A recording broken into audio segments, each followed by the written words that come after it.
Hey, and welcome to a short little note. Hopefully, it won't be much more than 10 minutes. From me, Richard Scott at Democracy Theater. Please follow me on Facebook and on Twitter.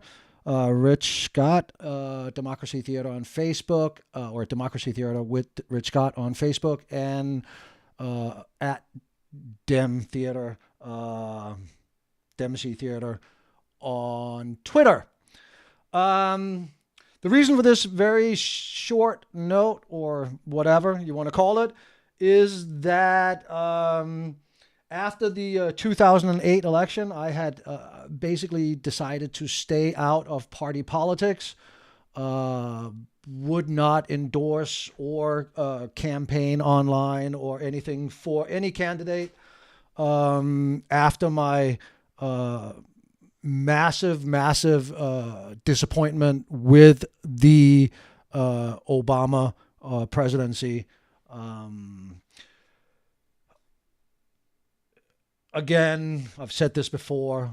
President Obama has on so many issues been a great president, but he was just not the president that he was advertised to be, or that he advertised himself to be. Nor did he, in my opinion, even try to become that president. So, as I said, I just could not and would not want to participate in what basically has just become theater. Play a little scene over here, play a little scene over there, get the people all riled up with shitty, fake, fraudulent information. And now that we have the internet, we all feel like we are engaged and we're participating because we can click on something and voice our opinion in that way. Now, basically, the internet has become a big, massive safety valve, letting off steam that is building on the ground floor amongst the free range serfs that we all are.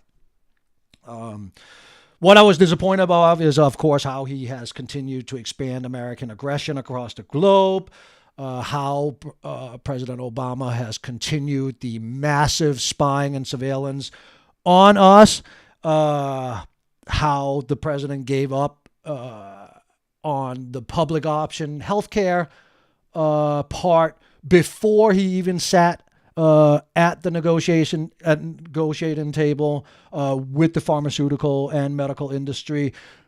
And that, by the way, is my biggest disappointment with Barack Obama.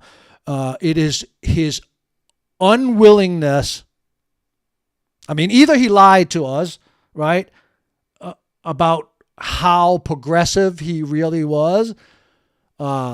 Clearly, he could say that he was really progressive, and we couldn't really check on it because there was not a trail of a voting record or bills that he had proposed or anything like that from his career as a politician.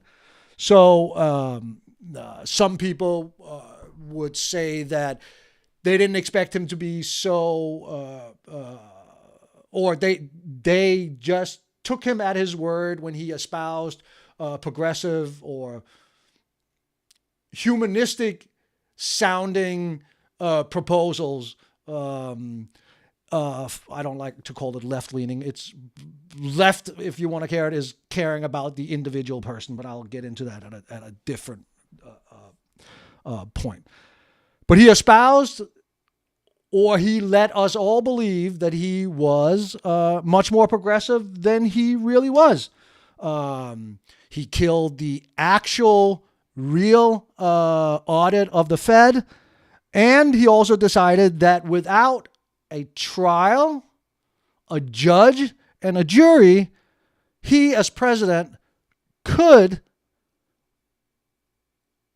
kill U.S. citizens as he felt like it. And that obviously sounds a little less deliberate than I'm sure it is. I'm sure he's not just throwing darts at a dart. The reason that Barack Obama and was the first politician that I have ever donated money to was because of Hillary Clinton's campaign. I would have preferred to have voted for a female president in 2008. I wasn't sure that Hillary Clinton was the best candidate for it, but she was the most qualified candidate to run for president as a female, a woman, that I, with my limited knowledge and view of the bench, the Democratic bench or the Republican bench of people next in line to become candidates for president, I just didn't see anybody else in the pipeline coming up. And Hillary Clinton with the horn glasses and the black and white pictures, and she seemed like a reasonable progressive candidate. So I would have no problem voting for her. But the primary in 2007, 2008, with the constant accusation of Obama's supporters that they were sexist, that President Obama was naive, that he was unrealistic with what he wanted. Oh, wow. Does that all sound familiar? That campaign, that underhanded little lies, not big lies, could even be a little bit truthful, but not. An insidious campaign trying to undermine the president, or the then candidate, Obama, was what in the end made me switch from being a Hillary Clinton supporter to supporting and donating for the first time to a political candidate for office, any office in America, Barack Obama.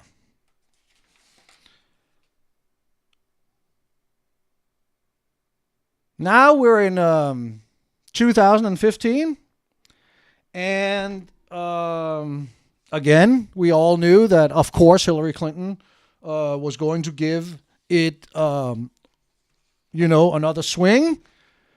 There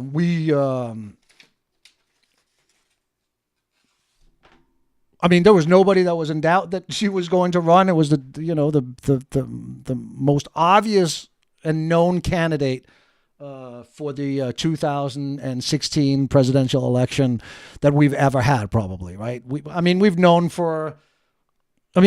since she was the first lady that she wanted to be president, and obviously she'll run until somebody tells her she shouldn't run, and maybe at that point she'll still run.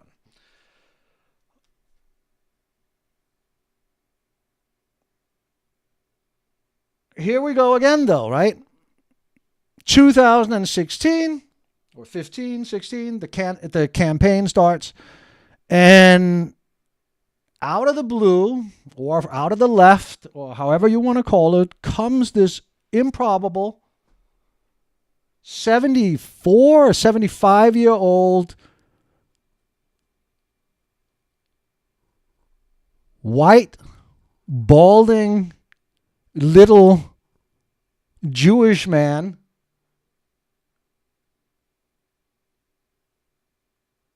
and says, hey, you know what?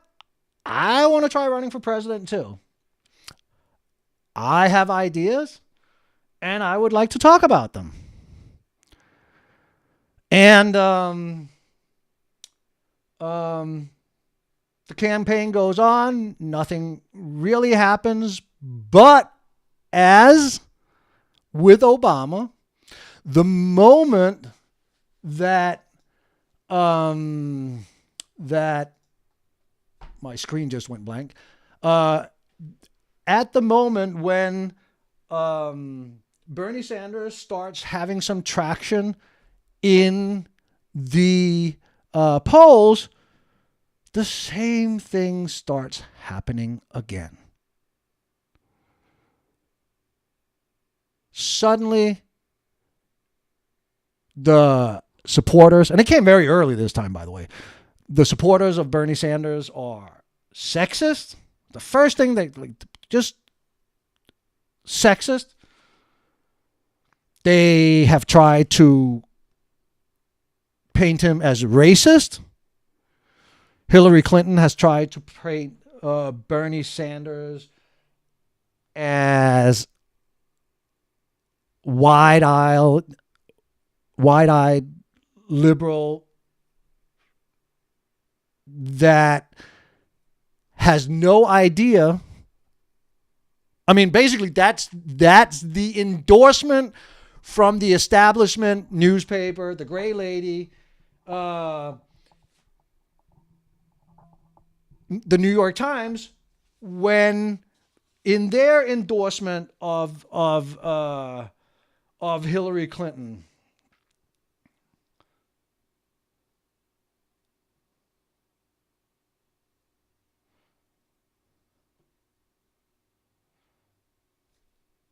The entire endorsement from the New York Times is about how Hillary is for the establishment and Bernie Sanders doesn't know what he's talking about.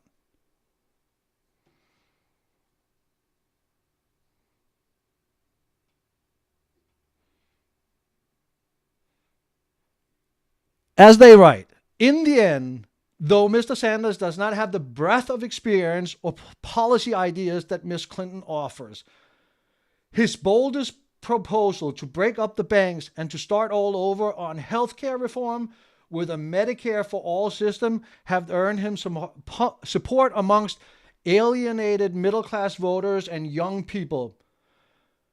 But his plan for achieving them aren't realistic, while Mrs. Clinton has a very good and achievable proposal in both areas. This is the kind of writing, this is the kind of bullshit lies that just makes me stop supporting a candidate that I would naturally support.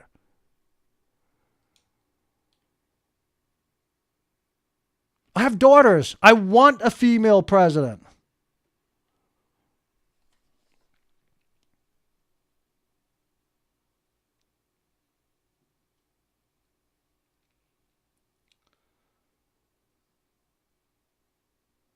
Mrs. Clinton is a strong advocate for sensible, effective measures to combat the plague of firearms. No, she's not. There is not an American politician that wants to do any or has the guts to do anything about gun violence. So let's stop that. There's the New York Times, the Washington Post. Anywhere and everywhere from the establishment, we're having attacks on Bernie Sanders, trying to take his decade-long voting record and activism and paint him into being, what, a conservative?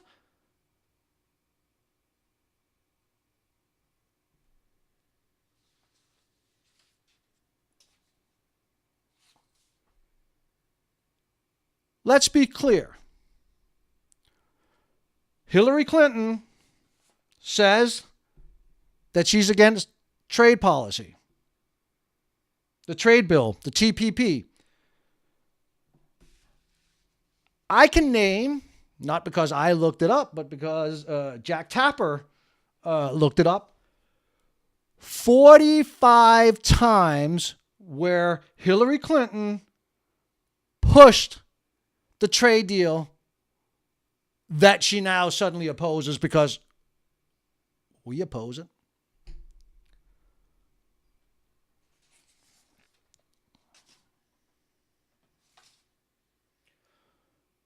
Same with Planned Parenthood.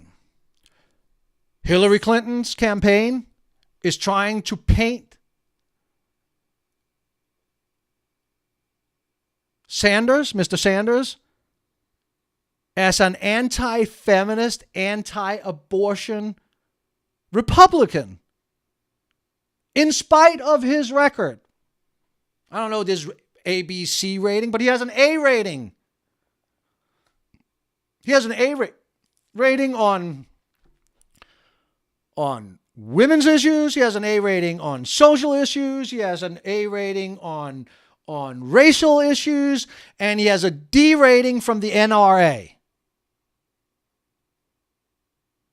And still we have to read articles upon articles from the New York Times, from the Washington Post, from Krugman, who now is, the arbitrator of who the hell is a real liberal and who's not, whose political ideas will work and will not work.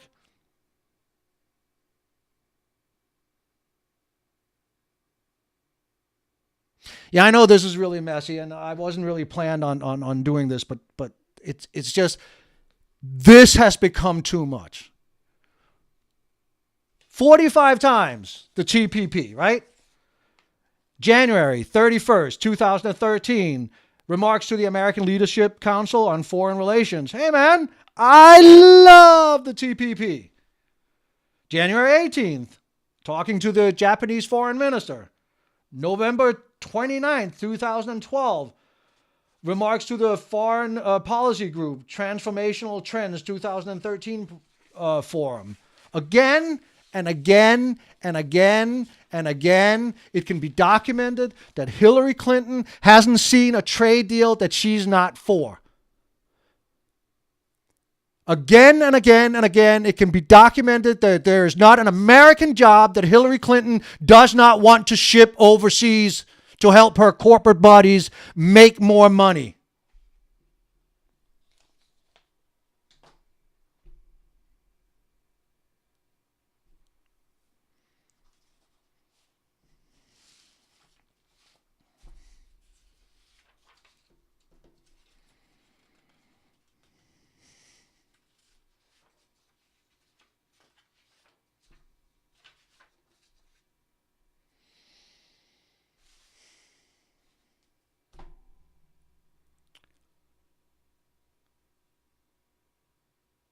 I would love to vote for Hillary Clinton. But how can you ask me, Hillary Clinton, to vote for you when you don't trust us, the American voter? You don't think we're smart enough to understand that a woman can be strong on national security and still vote against a war, specifically the Iraq War.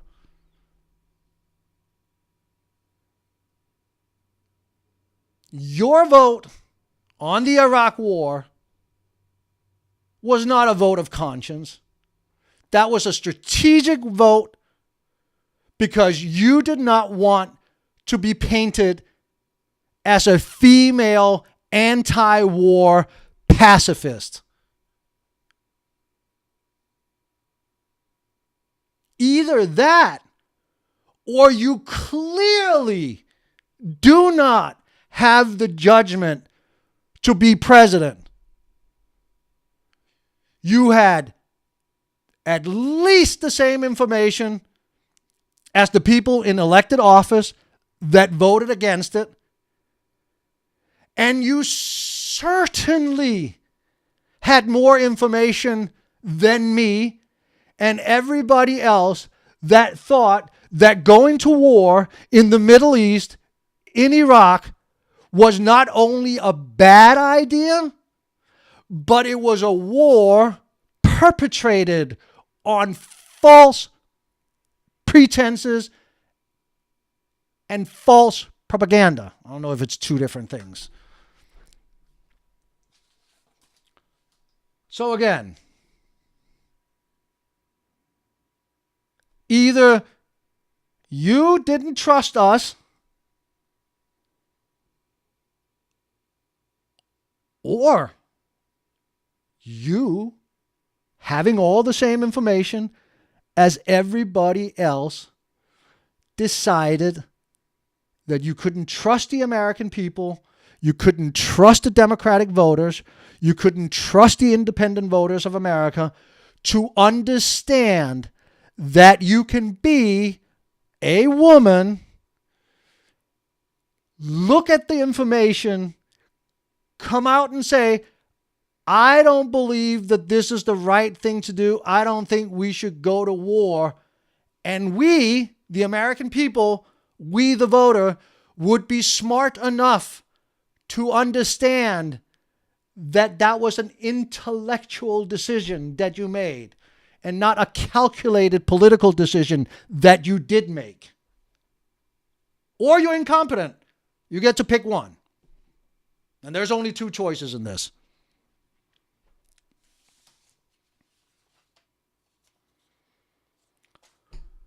Same thing with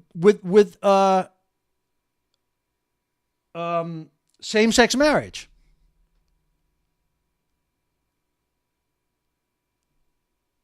Your husband implemented and passed DOMA. You helped push it and argue for it. And you didn't join the right side of history until a majority or every single poll told you that it was okay to say, hey, love is love. Marry whoever the fuck you want. It's not up to the government to decide.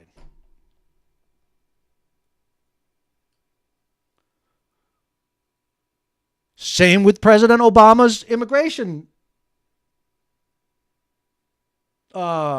policies and the way that he has rounded up people in the middle of the night and sent them out. People fleeing on our own continent from war and destruction, basically funded and perpetrated by us, but that's a whole different story that I won't get into today. Again, you were for that until you were against it.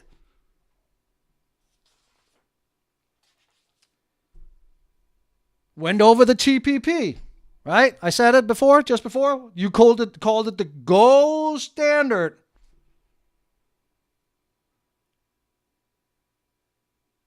of trade deals. And now suddenly, now you're not for it. Because you have to come out and answer to us, the voters.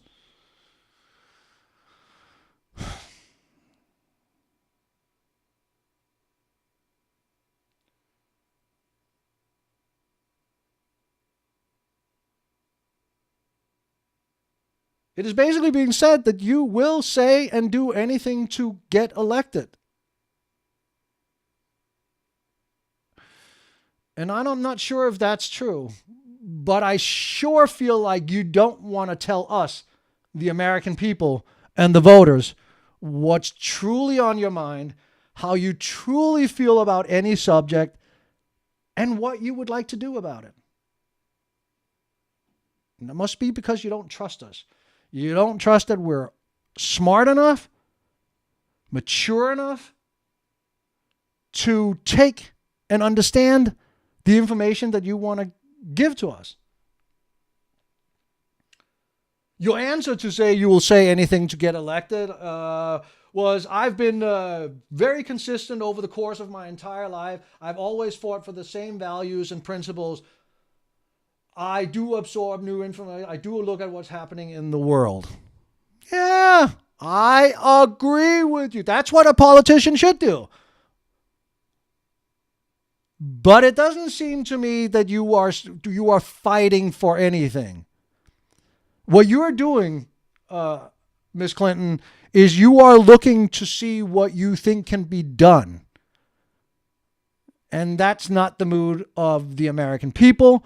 That's not the mood of the Republican electorate. That's not the mood of the Democratic electorate. And it's certainly not the mood of people who are truly independent.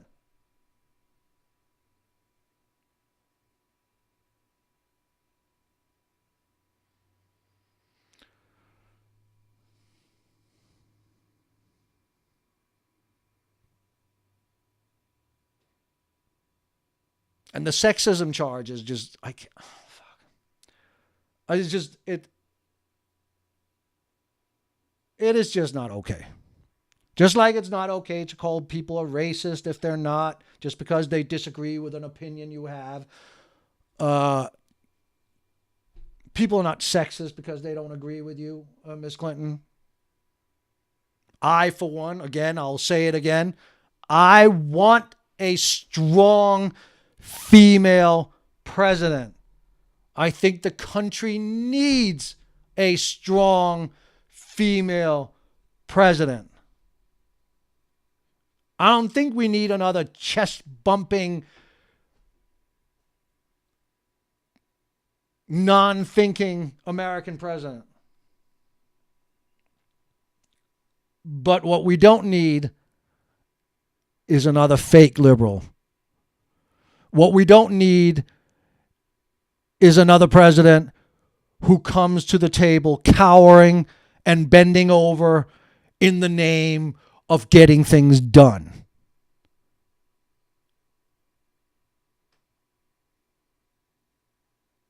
Getting things done, or just getting something done, is sometimes or oftentimes worse than getting nothing. Just like not taking the fight and not losing is worse than taking the fight and not winning.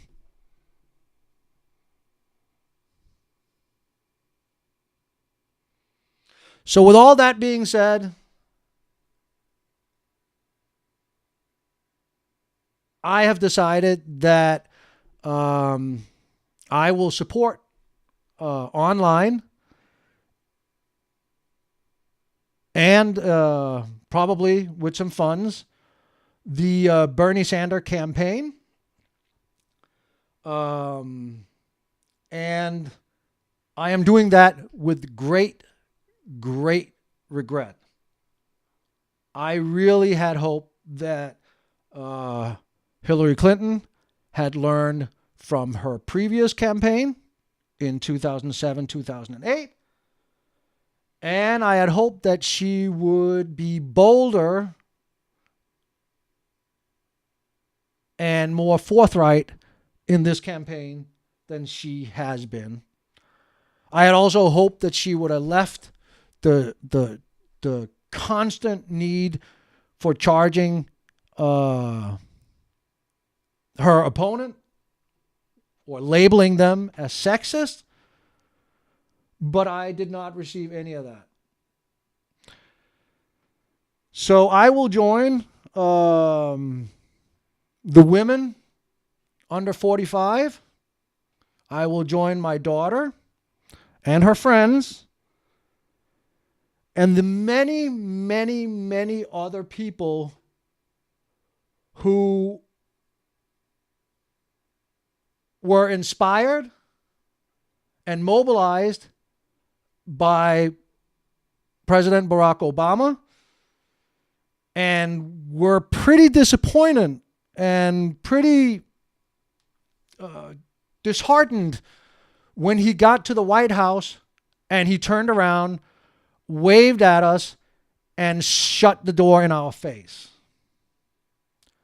Anybody that has been in politics, especially in American politics, or have been paying attention to American politics, are fully aware of the fact that money never sleeps and that rich people can pay other people to be activists for them 24 hours a day, whereas the rest of us, the 99% of us, we have to take our precious time that we have, the precious time that we have left over after we've been done, after we are done, Jesus Christ, after we are done working to put food on the table, if we're lucky enough to not be part of the millions, over 15 million American children go to bed in food insecurity.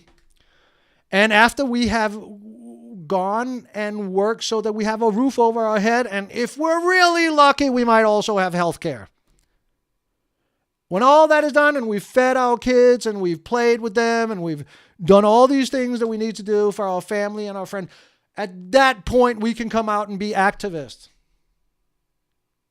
At that point we can come out and support our political candidates.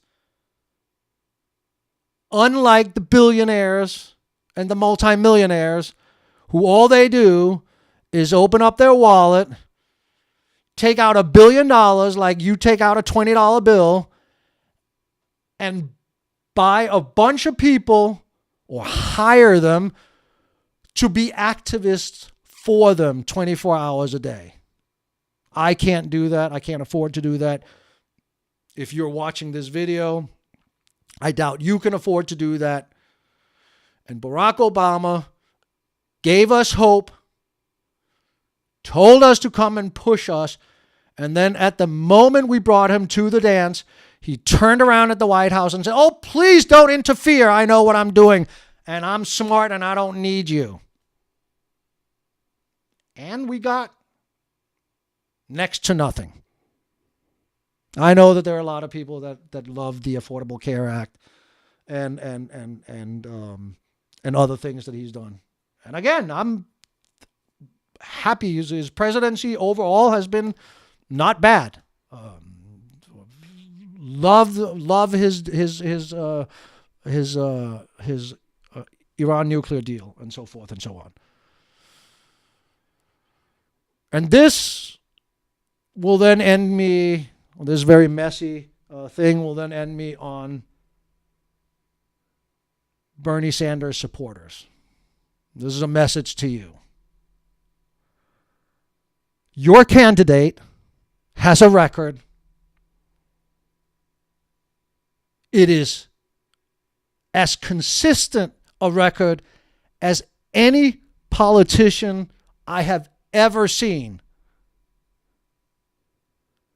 Stop getting into stupid fights with Hillary Clinton supporters.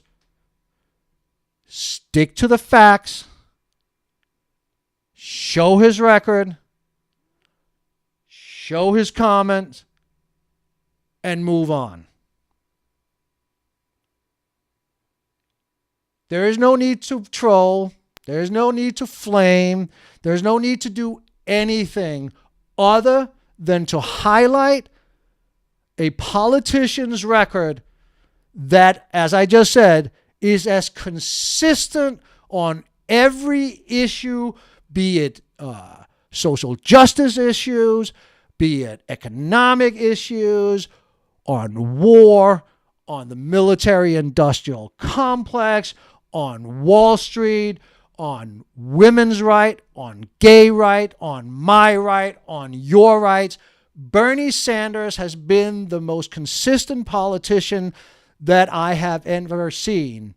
And much, much more importantly than that, Bernie Sanders has already said he can't do it by himself. That he is just the tip of the spear of a movement. And if that movement doesn't show up, and if that movement doesn't continue to work and continue to advocate for 8 years after the election, then don't fucking waste your time or my time. Then don't come out and support Bernie Sanders. Just support Hillary Clinton, because then that's what you're going to get. If you think that you can vote for Bernie Sanders, and then when you went in there and you cast your vote for him, and then you're done, then you're wasting my time, you're wasting his time, and you're wasting the country's time.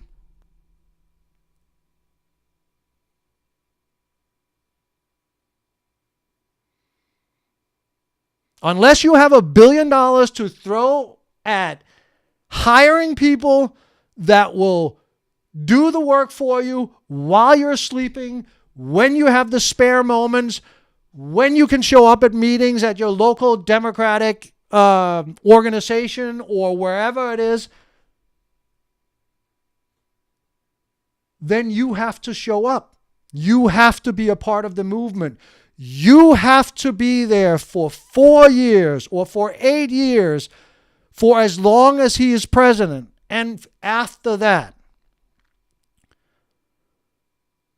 the right wing and the Republicans have spent decades on telling us Americans that voting is at best all you need to do in our society.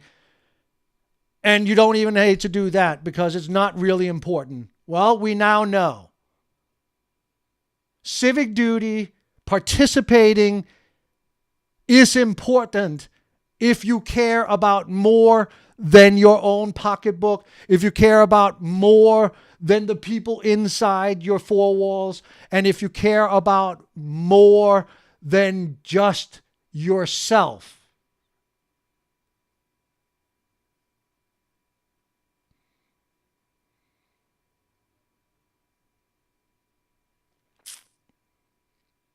I'm probably going to have to edit this down. Maybe not. I don't know.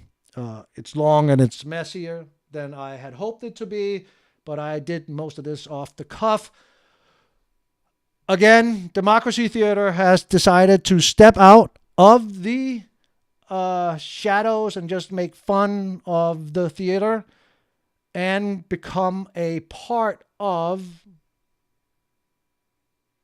a movement that hopefully will stop the pendulum swinging to a fascist right and bring it back to an America that lives up to the ideals that we walk around and espouse every day. I hope you have a restful and beautiful rest of your Sunday. To the people of Iowa, good luck. I hope you stay warm. And to people who are starting to follow Democracy Theater and are listening and are paying attention, thank you for that. I will improve the quality of this as I get better personally and as the equipment gets upgraded. Have a blessed day. Take care of yourself. Take care of each other.